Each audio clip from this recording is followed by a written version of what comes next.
జేసీబీలు చదును చేస్తున్నా.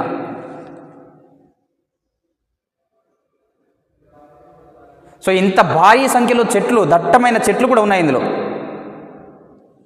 ఇప్పుడిప్పుడే హైదరాబాదు పట్టణీకరణ పెరుగుతుంది, కాలుష్యం కూడా పెరిగే అవకాశాలు ఉంటాయి.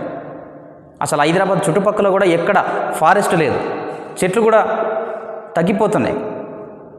ఇలాంటి సందర్భంలో ఈ చెట్లన్నీ కూడా నరికివేస్తే ఎట్లుంటుంది? అది మీరన్నట్లుగానే ఈ ఆస్తులన్నీ కూడా యూనివర్సిటీకి కావనుకుందాం. అయినప్పటికీ ఫారెస్ట్ని తొలగిస్తారా? చెట్లను నరికేస్తారా?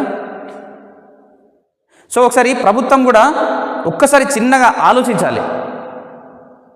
ఇప్పుడు భూములు దీనికి ఇవే భూములు కాకుండా వేరే ఏవైనా భూములు కూడా చూస్తే ఒకసారి బాగుంటాయని చెప్పి కూడా ప్రజలు కూడా అభిప్రాయం వ్యక్తం చేస్తున్నారు. ఈ పర్యావరణ ప్రేమికులు కూడా మరి యూనివర్సిటీ భూములపైనే ఎందుకు ఇంత ఫారెస్ట్ ఏరియాను ఎందుకు నాశనం చేయడము, అక్కడ పక్షి జాతులు, మొక్క జాతులు ఇవన్నీ ఉన్నాయి కదా అని చెప్పి పర్యావరణ ప్రేమికులు కూడా ఆందోళన వ్యక్తం చేస్తున్నారు. ఒకసారి కూడా ప్రభుత్వం పునరాలోచన చేయాలని కూడా ప్రజలు అభిప్రాయపడుతున్నారు.